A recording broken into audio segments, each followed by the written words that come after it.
ನನಗೆ ರೆಗ್ಯುಲರ್ ಆಗಿ ಬರೋಕ್ಕಾಗಲ್ಲ. ಡಾಕ್ಟ್ರು ಹೇಳಿದ್ದಾರೆ ಮಗು ಬಗ್ಗೆ ನೀವೇನು ಟೆನ್ಷನ್ ಮಾಡ್ಕೋಬೇಕಾಗಿರೋ ಅಗತ್ಯ ಇಲ್ಲ. ನಾವು ಮಗುನ ಹುಷಾರಾಗಿ ನೋಡ್ಕೋತಿದ್ದೀವಿ.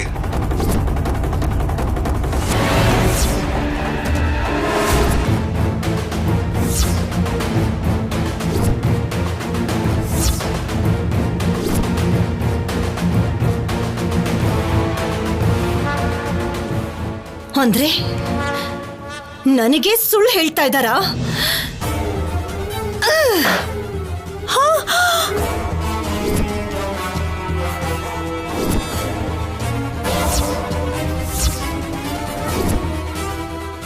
ಅಯ್ಯೋ ನನ್ನ ಫೋನು. ಇದಕ್ಕೆ ಬೆಂಕಿ ಹತ್ರ ಫೋನ್ನ ಇಡಬಾರ್ದು ಅಂತ ಹೇಳೋದು ನೀನ್ ಕೇಳೋದಿಲ್ವಲ್ಲ? ಬೆಂಕಿ ಹತ್ರ ನಾನೆಲ್ಲಿಟ್ಟಿದ್ದೀರಿ? ಬೆಂಕಿಗೂ ನಮ್ಮ ಅಕ್ಕನ್ಗೂ ಏನಂತ ವ್ಯತ್ಯಾಸ ಇಲ್ಲ ಬಿಡು. ಮೊದ್ಲೇ ನನಗ್ ತಲೆ ಕೆಟ್ಟ ಹೋಗಿದೆ ಕಣೋ. ನೀನ್ ಮತ್ತೆ ತಲೆ ಕೆಡಿಸ್ಬೇಡ. ನೀನ್ ಅಗ್ನಿ ಪರ್ವತ ಅಕ್ಕ, ಯಾವಾಗ್ಲೂ ಉರಿತಾನೆ ಇರ್ತೀಯ.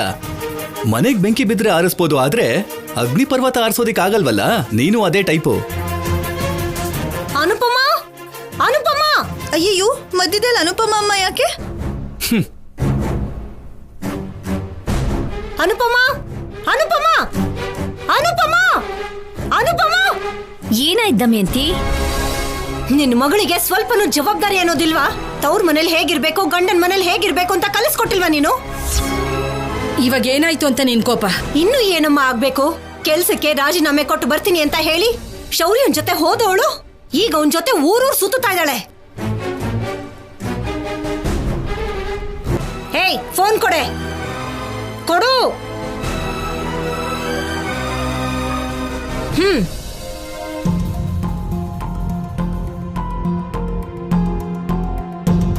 ನೋಡಿ, ಚೆನ್ನಾಗಿ ನೋಡಿ.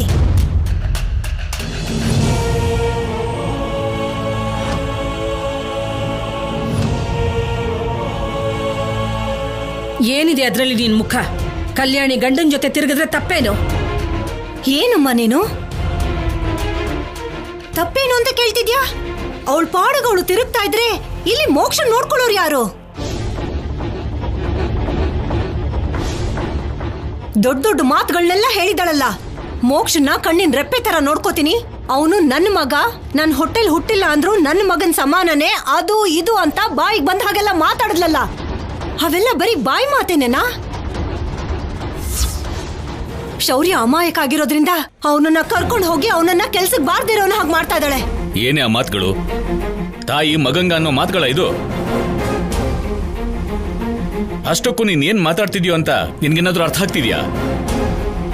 ಬಾಯಿಗೆ ಏನ್ ಬರುತ್ತೋ ಅದನ್ನೆಲ್ಲ ಮಾತಾಡ್ತೀಯಾ? ಹೌದು ರೀ, ನನಗ್ ಹೊಟ್ಟೆ ಉರಿತಾ ಇದೆ, ಅದಕ್ಕೆ ಮಾತಾಡ್ತಿದ್ದೀನಿ. ಅವಳು ಹೇಳಿದ್ದೇನು, ಮಾಡ್ತಾ ಇರೋದೇನು? ರಾಜೀನಾಮೆ ಕೊಟ್ಟು ಬರ್ತೀನಿ ಅಂತ ಹೋದವಳು ಇಷ್ಟೊತ್ತಾದ್ರೂ ಯಾಕೆ ಮನೆಗೆ ಬಂದಿಲ್ಲ? ಏನಮ್ಮ ದಮಯಂತಿ, 4 ತಿಂಗಳ ನಂತರ ಶೌರ್ಯ ವಾಪಸ್ ಮನೆಗೆ ಬಂದಿದ್ದಾನೆ. ಗಂಡ ಇಲ್ಲ ಅನ್ಕೊಂಡು ಕಲ್ಯಾಣಿ 4 ತಿಂಗಳು ನರಕ ಅನುಭವಿಸಿದಾಳೆ. ಅಂಥದ್ರಲ್ಲಿ ಶೌರ್ಯ ಜೀವಂತವಾಗಿ ವಾಪಸ್ ಬಂದಿದ್ದಾನೆ. ತನ್ನ ಗಂಡ ಬಂದಿದ್ದಾನೆ ಅನ್ನೋ ಖುಷಿನಲ್ಲಿ ಗಂಡನ ಜೊತೆ ಆನಂದವಾಗಿ ತಿರುಗಾಡೋದೇ ತಪ್ಪ?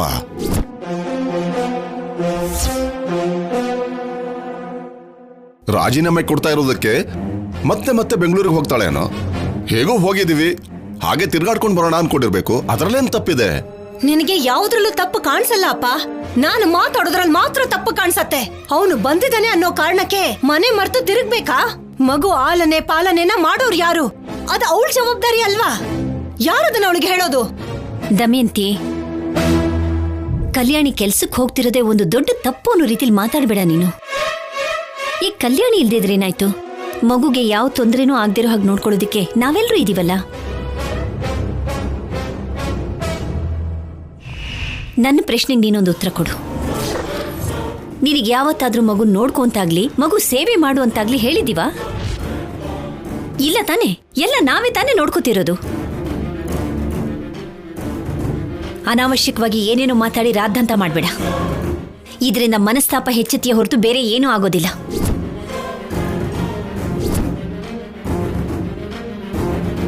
ಅಷ್ಟಕ್ಕೂ ನಿನಗೆ ಎಷ್ಟು ಸಾರಿ ಹೇಳಿದ್ರು ಬುದ್ಧಿ ಬರಲ್ವೇ? ದೇಹ ಬೆಳೆದಿದೆಯಾ ಹೊರತು ಬುದ್ಧಿ ಬೆಳೆದಿಲ್ಲ. ಒಂದು ವಿಷಯ ನೆನ್ಪಿಟ್ಕೋ, ಕಲ್ಯಾಣಿ ಈ ಮನೆ ಕೆಲಸದವಳಲ್ಲ.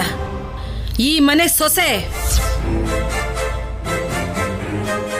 ಅರೆ, ಮಗ ಸೊಸೆ ಹೊರಗಡೆ ಹೋದ್ರೆ ಅದೇನೋ ದೊಡ್ಡ ತಪ್ಪು ಅನ್ನೋ ಹಾಗೆ ಮಾತಾಡ್ತಿದ್ಯಲ್ಲ, ಇದು ನಿನಗೆ ಸರಿ ಅನಿಸ್ತಿದ್ಯಾ? ಪದ್ಧತಿಗಳ ಬಗ್ಗೆ ಇವಳ ಜೊತೆ ಮಾತಾಡಿದ್ರೆ ಇವಳಿಗೇನ್ ಗೊತ್ತು ಅತ್ತೆಮ್ಮ? ಪದ್ಧತಿ ಗೊತ್ತಿರೋಳೆ ಆಗಿದ್ರೆ ಹೀಗೆ ಯಾಕೆ ಮಾತಾಡ್ತಿದ್ಲು ಹೇಳಿ? ಇವಳ ಜೊತೆ ಮಾತಾಡೋದೇ ವೇಸ್ಟ್ ಬಿಡಿ, ನಡೀರಿ.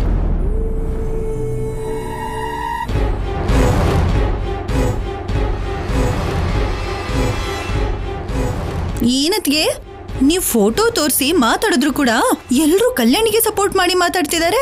ಒಬ್ರು ಅಂದ್ರೆ ಒಬ್ರು ಕೂಡ ನಿಮಗ್ ಸಪೋರ್ಟ್ ಮಾಡ್ತಿಲ್ಲ. ಅವ್ರ ಮಾತಿಗೆ ಈಗಾಗ್ಲೇ ತುಂಬಾ ಕೋಪದಲ್ಲಿದ್ದೀನಿ. ನೀನ್ ಬಂದು ಮಧ್ಯದಲ್ಲಿ ಕಡ್ಡಿ ಹಚ್ಚಬೇಡ.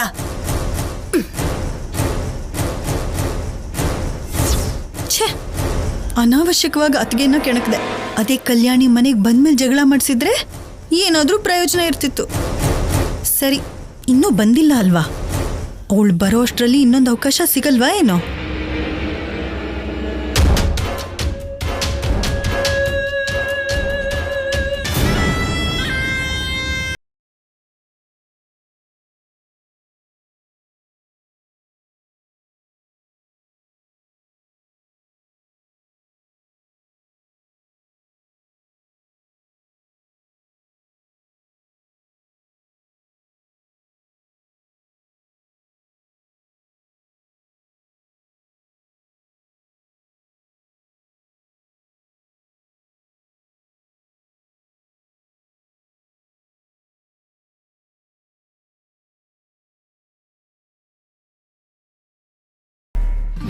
ಏನು ಆಫೀಸರ್, ನಾವ್ ಒಳ್ಳೆ ಹೊಸದಾಗಿ ಮದ್ವೆ ಆಗಿರೋರ್ ಹಾಗೆ.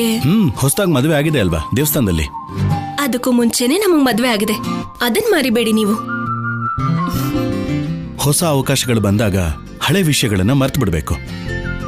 ದೇವಸ್ಥಾನದಲ್ಲಿ ನಮ್ಮ ಮದುವೆ ಫಸ್ಟ್ ಟೈಮ್ ಆಗಿದೆ ಅಂತ ಅನ್ಕೊಂಡ್ರೆ ನಮ್ಮ ಏಜ್ ಕಡಿಮೆ ಆಗಿ ಎಂಜಾಯ್ ಮಾಡ್ಬೋದು. ಹೇಗೆ? ಹೊಸದಾಗಿ ಮದುವೆ ಆಗಿರೋ ಕಪಲ್ಸ್ ಏನ್ ಮಾಡ್ತಾರೆ? ಆರಾಮಾಗಿ ಸಿನಿಮಾಗೆ, ಟ್ರಿಪ್ಗೆ ಹೋಗ್ತಾರೆ. ನಾವು ಹಾಗೆ ಎಂಜಾಯ್ ಮಾಡೋಣ. ಅದು ಅಲ್ಲದೆ ಈ 4 ತಿಂಗಳು ದೂರನ ಕವರ್ ಮಾಡ್ಬೇಕಲ್ವಾ? ನಾವ್ ಈ ತರ ಆರಾಮಾಗಿ ಓಡಾಡ್ಕೊಂಡಿದ್ರೆ ಮನೆಯಲ್ಲಿ ಕಂದ ನಮ್ಮ ನೆನೆಸ್ಕೊಂಡು ಅಳ್ತಾ ಇರ್ತಾನೆ. ಬೇಗ ಹೋಗೋಣ ಬನ್ನಿ. ಕಲ್ಯಾಣಿ, ಮೋಕ್ಷ ನೋಡ್ಕೊಳ್ಳೋದಕ್ಕೆ ಮನೇಲಿ ತುಂಬಾ ಜನ ಇದ್ದಾರೆ. ಹೇಗೂ ಹೊರಗಡೆ ಬಂದಿರೋದ್ರಿಂದ ಹಾಗೆ ಸುಮ್ನೆ ಒಂದು ಚಿಕ್ಕ ಶಾಪಿಂಗ್ ಮಾಡ್ಕೊಂಡು ಹೋಗೋಣ. ಶಾಪಿಂಗ? ಯಾರಿಗೆ? ಇನ್ಯಾರಿಗೆ? ನನ್ನ ಮುದ್ದಿನ ಶ್ರೀಮತಿಗೆ. ಅಯ್ಯೋ, ಏನ್ರ ಇದು? ಇದು ಪಬ್ಲಿಕ್ ಪ್ಲೇಸ್ ಆಫೀಸರ್, ಎಲ್ಲರೂ ನಮ್ಮನೆ ನೋಡ್ತಿದ್ದಾರೆ.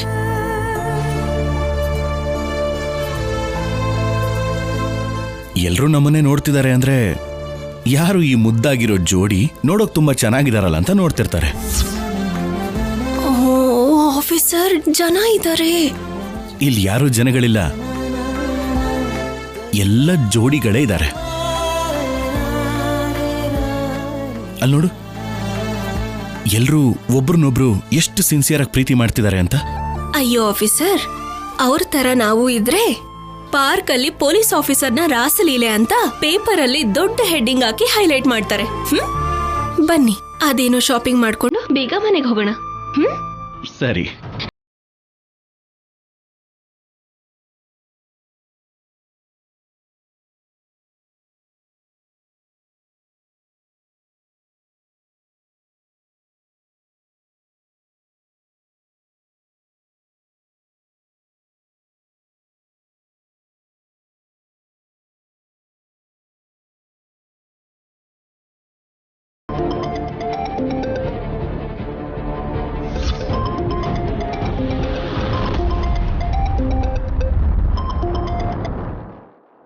ಹೇಳು ಸಂಪದ. ನಿಮ್ಗೆ ಇನ್ನೊಂದು ವಿಡಿಯೋ ಕೂಡ ಕಳ್ಸಿದೀನಿ. ಆಟ ಶುರು ಮಾಡಿ ಚಿಕ್ಕಮ್ಮ. ನಾವೇನ್ ಮಾಡಿದ್ರು ಇಲ್ಲಿ ಏನು ವರ್ಕೌಟ್ ಆಗ್ತಾ ಇಲ್ಲ. ಆಗ್ಲಿಲ್ಲ ಅಂತ ಸುಮ್ನೆ ಇದ್ರೆ ಹೇಗ್ ಚಿಕ್ಕಮ್ಮ? ಚಿಕ್ಕ ಚಿಕ್ಕ ಬಾಂಬ್ ಬಿಟ್ರೇನೆ ಅವಕಾಶ ಬಂದಾಗ ಅದನ್ನ ಬ್ಲಾಸ್ಟ್ ಮಾಡಕ್ಕಾಗೋದು. ಅಯ್ಯೋ, ಬ್ಲಾಸ್ಟ್ ಅಂತಿದೆಯಲ್ಲ, ಅಂತ ಕೆಲಸ ಮಾಡಿಸಿ ನನ್ ಕೂಡ ಜೈಲಿಗೆ ಕಳಿಸ್ತೀಯಾ ಹೇಗೆ? ಬ್ಲಾಸ್ಟ್ ಅಂದ್ರೆ ಆ ಬ್ಲಾಸ್ಟ್ ಅಲ್ಲ. ಹಾಗ್ ಮಾಡಿದ್ರೆ ಪ್ರಯೋಜನ ಏನು ಇಲ್ಲ ಅಂತ ಗೊತ್ತಾಯ್ತಲ್ಲ. ಅದಕ್ಕೆ ಈ ಸಲ ಫ್ಯಾಮಿಲಿ ಎಮೋಷನ್ಸ್ ಜೊತೆ ಆಟ ಆಡೋಣ. ಅದ್ರ ಜೊತೆಗೆ ಆಯುಧದ ಅಗತ್ಯನೇ ಇಲ್ದೇನೆ ಏನ್ ಬೇಕಾದ್ರೂ ಮಾಡಬಹುದು. ಅದ್ರ ಜೊತೆ ಈ ಸಲ ಕಲ್ಯಾಣಿ ಶೌರ್ಯ ಬೇರೆ ಆಗ್ಬೇಕು. ಅದಕ್ಕೆ ಸಿದ್ದು ನಾನು ಪ್ಲಾನ್ ಮಾಡ್ತಿದ್ದೀವಿ. ಸರಿ ಸರಿ, ಅವಕಾಶ ಸಿಕ್ಕರೆ ನೋಡ್ತೀನಿ. ಈ ಮಧ್ಯೆ ನನ್ನ ಮೇಲೆ ನನ್ನ ಗಂಡನ ನಿಗಾ ಜಾಸ್ತಿ ಆಗೋಗಿದೆ. ನಾನು ಮತ್ತೆ ಫೋನ್ ಮಾಡ್ತೀನಿ. ಬಾಯ್.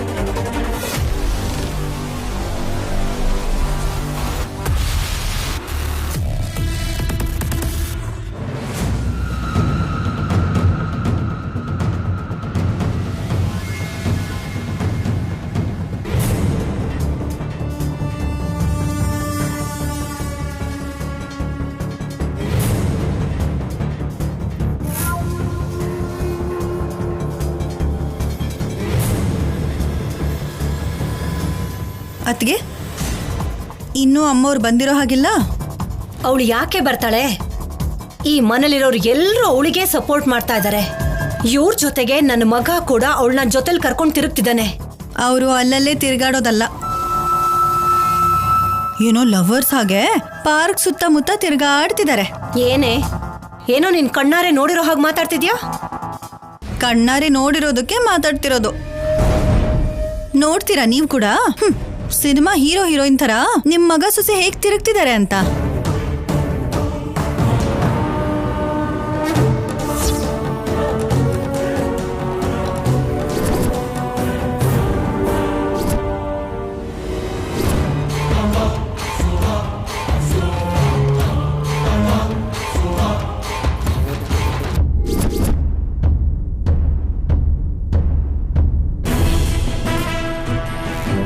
ಜಾಗ ಬಿಡೆ.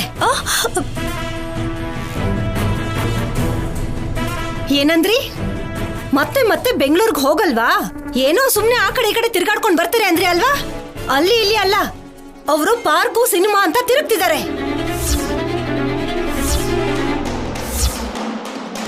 ಏನಮ್ಮ ಅನುಪಮ, ನನ್ನ ಮಗಳು ಅಷ್ಟು ದೊಡ್ಡವಳು ಇಷ್ಟು ದೊಡ್ಡವಳು ಅಂತ ಹೇಳಿದ್ಯಲ್ಲ, ಈಗ ನೋಡು ಹೇಗ್ ತಿರುಗ್ತಿದ್ದಾರೆ.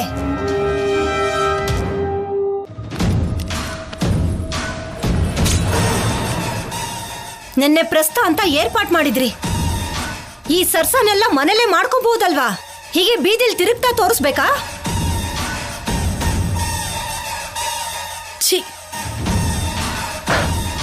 ಯಾರು ಕಳಿಸ್ತಿದ್ದಾರೆ ನಿನ್ಗಿದನ್ನೆಲ್ಲ?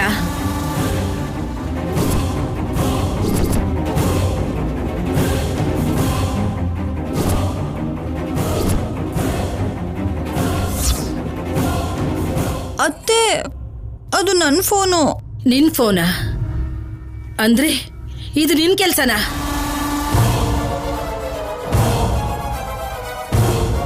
ಓಹೋ, ಇವಳ ಜೊತೆ ನೀನು ತಯಾರಾಗ್ತಿದ್ಯಾ? ಅದನ್ನ ತೋರಿಸಿ ಇವಳನ್ನ ರೊಚ್ಚಿಗೇಳಿಸಿ ನೀನೇ ಕಳ್ಸಿದ್ಯಾ? ಅಷ್ಟಕ್ಕೂ ಇದನ್ನ ನಿನ್ಗೆ ಯಾರು ಕಳ್ಸಿದ್ರು?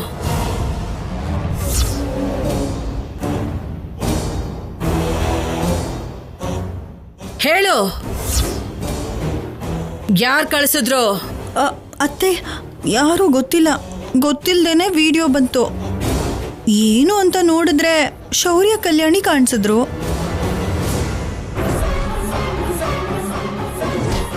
ಅತ್ತಿಗೆ ಏನೋ ವಿಡಿಯೋ ಬಂದಿದೆ ನೋಡಿ ಅಂತ ಅದಕ್ಕೆ ತೋರಿಸ್ದೆ. ಅಷ್ಟು ಬಿಟ್ರೆ ನನಗೇನು ಗೊತ್ತಿಲ್ಲ. ಏನಮ್ಮ ಏನಿದೆಲ್ಲ? ಅವ್ರು ಎಲ್ಲಿದ್ದಾರೆ, ಅವ್ರು ಏನ್ ಮಾಡ್ತಿದ್ದಾರೆ ಅಂತ ಏನಾದ್ರೂ ನಿಗಾ ಇಟ್ಟಿದ್ಯಾ ಇಲ್ವೋ? ಹಾಗಲ್ಲ ಮಾವ, ಯಾವುದೋ ವಿಡಿಯೋ ಬಂದಿದೆ ನೋಡಿ ಅತ್ತಿಗೆ ಅಂತ ತೋರಿಸ್ದೆ ಅಷ್ಟೇ. ಅದು ಕೂಡ ತಪ್ಪಾ? ತಪ್ಪಲ್ದೆ ನೀನ್ ಮಾಡಿದೇನು ಒಳ್ಳೆ ಕೆಲಸ ಅಂತ ಅಂದ್ಕೊಳ್ತಿದೀಯಾ?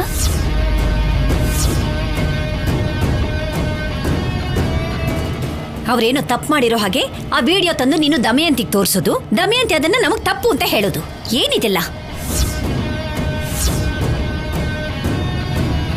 ನನ್ನ ಮಗಳೇನು ಬೇರೆ ಗಂಡಸರ ಜೊತೆಲಿ ಹೋಗಿದ್ದಾಳ? ಹೋಗಿದ್ದ ಅವಳ ಗಂಡನ ಜೊತೆ ತಾನೆ. ಅವ್ರು ಎಲ್ಲಿಗೆ ಹೋದ್ರೆ ನಿಮಗೇನು?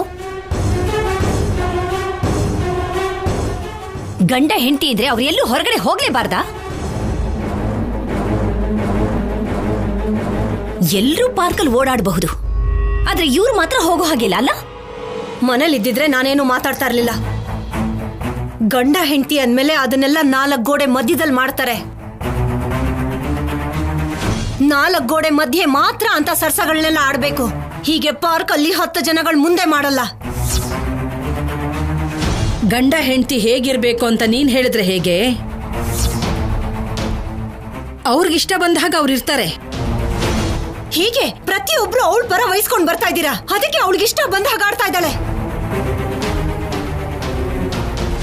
ದಮಯಂತಿ, ನಿನಗಿಷ್ಟ ಬಂದ ಹಾಗೆಲ್ಲ ಮಾತಾಡ್ಬೇಡ ನೀನು. ಅದ್ಯಾಕೆ ಅವಳ ಬಗ್ಗೆ ಹಾಗೆ ಮಾತಾಡ್ತೀಯಾ? ಅವಳೇ ನಿನಗೆ ದ್ವೇಷಿನಾ? ನೀನ್ ಸೊಸೆ ತಾನೆ. ಹೆಂಡತಿ ಆದವಳು ಗಂಡನ ಜೊತೆ ಎಲ್ಲಿ ಹೋದ್ರೂ ಕೂಡ ತಪ್ಪಿಲ್ಲ. ಅದೇ ಅವಳು ಒಂಟಿಯಾಗಿ ಹೋಗಿದ್ದಿದ್ರೆ ನಿನ್ನ ಮಾತನ್ನು ಒಪ್ಪೋದಿತ್ತು. ಯಾವಾಗ ನೋಡಿದ್ರೆ ಅವಳು ಏನಾದ್ರೂ ಒಂದು ಅಂತಾನೆ ಇರ್ತೀಯ ನೀನು. ಒಂದು ಸಲ ತಿರ್ಗೋದ್ ಅಭ್ಯಾಸ ಆದ್ರೆ ಇವತ್ತು ಅವನ್ ಜೊತೆ ಹೋಗಿದ್ದಾಳೆ, ನಾಳೆ ಒಬ್ಳೆ ಹೋಗ್ತಾಳೆ. ನೆನ್ನೆವರೆಗೂ ಒಬ್ಳೆ ತಾನೇ ಸುತ್ತಾ ಇದ್ಲು. ಅತ್ತೆ, ನಿಮ್ಗಿಷ್ಟ ಬಂದ ಹಾಗೆ ಮಾತಾಡ್ಬೇಡಿ.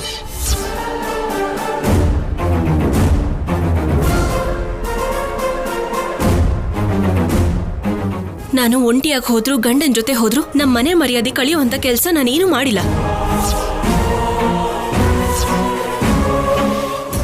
ನೆನ್ನೆವರೆಗೂ ಕೆಲ್ಸಕ್ಕೋಸ್ಕರ ಹೋಗ್ತಿದ್ದೆ. ಇವತ್ತು ನನ್ ಗಂಡನ ಜೊತೆ ಹೋಗಿದ್ದೆ. ಅದು ಕೂಡ ನನ್ ಗಂಡ ಬಾ ಅಂದಿದ್ದಕ್ಕೆ ಹೋಗಿದ್ದು. ಅಷ್ಟು ಬಿಟ್ರೆ ನಾನೇ ಏನ್ ಕರ್ಕೊಂಡು ಹೋಗಿಲ್ಲ. ಏನಮ್ಮ ಇದು? ಯಾವಾಗ್ಲೂ ಕಲ್ಯಾಣಿ ಮೇಲೆ ಏನಾದ್ರೂ ಒಂದು ಹೇಳ್ತಾನೆ ಇರ್ತೀಯಲ್ಲ, ನೀನ್ ಯಾವತ್ತೂ ಬದಲಾಗಲ್ವಾ? ಬದ್ಲಾಗಿದ್ರೆ ಇವಳು ಯಾವತ್ತೋ ಮನುಷ್ಯಲಾಗ್ತಿದ್ಲು. ಹೌದು, ನಾನು ಮನುಷ್ಯಲೇ ಅಲ್ಲ, ರಾಕ್ಷಸಿ. ಆ ವಿಷಯನ ನಿನ್ಗೆ ಹೊಸದಾಗಿ ಹೇಳ್ಬೇಕಾ ಏನೋ? ಎಲ್ರಿಗೂ ಗೊತ್ತಿರೋ ವಿಷಯನೇ ಅಲ್ವಾ?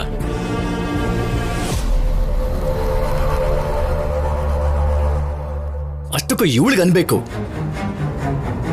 ಆ ವಿಡಿಯೋನ ಫೋಟೋನ ತಗೊಂಡ್ ಬಂದು ನಮ್ಮ ಅಕ್ಕನಿಗೆ ಯಾಕೆ ತೋರಿಸ್ದೆ?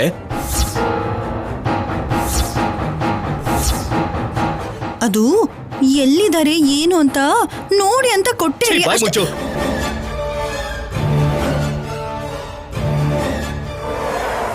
ನನ್ ಸೊಸೆ ಹೀಗಿರ್ಬೇಕು ಹಾಗಿರ್ಬೇಕು ಅಂತ ನನ್ಗೂ ಕೆಲವೊಂದು ಆಸೆಗಳಿರತ್ತೆ. ನನ್ನ ಆಸೆಗೆ ತಕ್ಕ ಹಾಗೆ ನನ್ನ ಸೊಸೆ ನಡ್ಕೋಬೇಕೇ ಹೊರತು ನಿಮ್ಮಿಷ್ಟಕ್ಕೆ ತಕ್ಕ ಹಾಗಲ್ಲ. ನೀನ್ ಅನ್ಕೊಂಡ ಹಾಗೆ ತಕ್ಕ ಸೊಸೆ ಅಂತಂದ್ವಿ. ಕಾಡಿ ಬೇಡಿ ಸಂಪತ್ತನ್ನು ಕೊಟ್ಟು ಮದುವೆ ಮಾಡಿದೆ. ಕೊನೆಗೆ ಏನ್ ಮಾಡಿದ್ಲಮ್ಮ?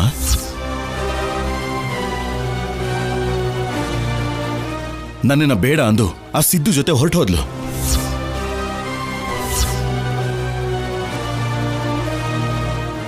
ಆದ್ರೆ ಕಲ್ಯಾಣಿ ನನಗೆ ಮದುವೆ ಆಗಿದೆ ಅಂತ ಗೊತ್ತಿದ್ರು ನನಗೆ ಹೆಂಡತಿಯಾಗಿ ಬಂದ್ಲು.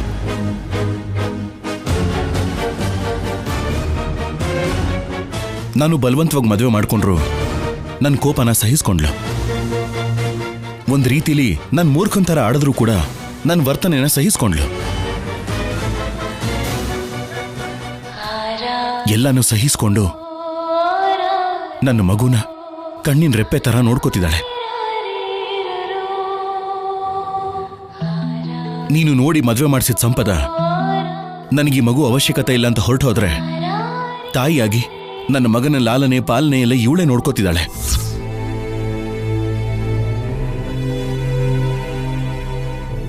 ಅಮ್ಮ, ಕಲ್ಯಾಣಿ ಬಗ್ಗೆ ಕೆಟ್ಟದಾಗಿ ಇನ್ಯಾವತ್ತೂ ಮಾತಾಡಬೇಡಮ್ಮ. ಇಂಥ ಸೊಸೆ ಬರಬೇಕು ಅಂದ್ರೆ ಎಷ್ಟೋ ಜನ್ಮದ ಪುಣ್ಯ ಮಾಡಿರಬೇಕು.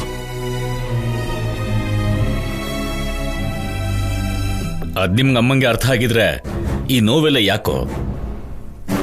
ಕಲ್ಯಾಣಿ ನೋಡಿ ಇಂಥ ಸೊಸೆ ನಮ್ಗಿಲ್ವಲ್ಲ ಅಂತ ಎಷ್ಟು ಜನ ನೋವು ಪಡ್ತಿದಾರೆ ನನಗೆ ಗೊತ್ತು. ಆದ್ರೆ ಅಂತ ಸೊಸೆನ ಹೇಗ್ ನೋಡ್ಕೋಬೇಕು ನಿಮ್ಮ ಅಮ್ಮಂಗೆ ಮಾತ್ರ ಗೊತ್ತಾಗ್ತಾ ಇಲ್ಲ.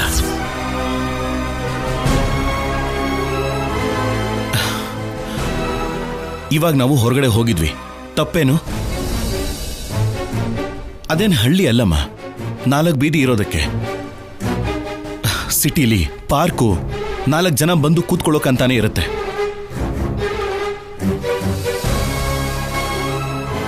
ಆದ್ರೂ ನಾವು ಹೊರಗಡೆ ಹೋಗಿದ್ದು ನಾಳೆ ವರಲಕ್ಷ್ಮಿ ವ್ರತಕ್ಕೆ ಬೇಕಾಗಿರೋ ಬಟ್ಟೆಗಳನ್ನ ತಗೊಂಡ್ ಬರೋದಕ್ಕಷ್ಟೇ.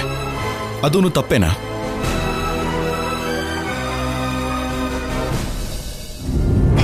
ಹೇಗೂ ನಿಮ್ಗೆಲ್ರಿಗೂ ಬಟ್ಟೆ ತಗೋತಿದ್ದೀನಲ್ಲ ಅಂತ.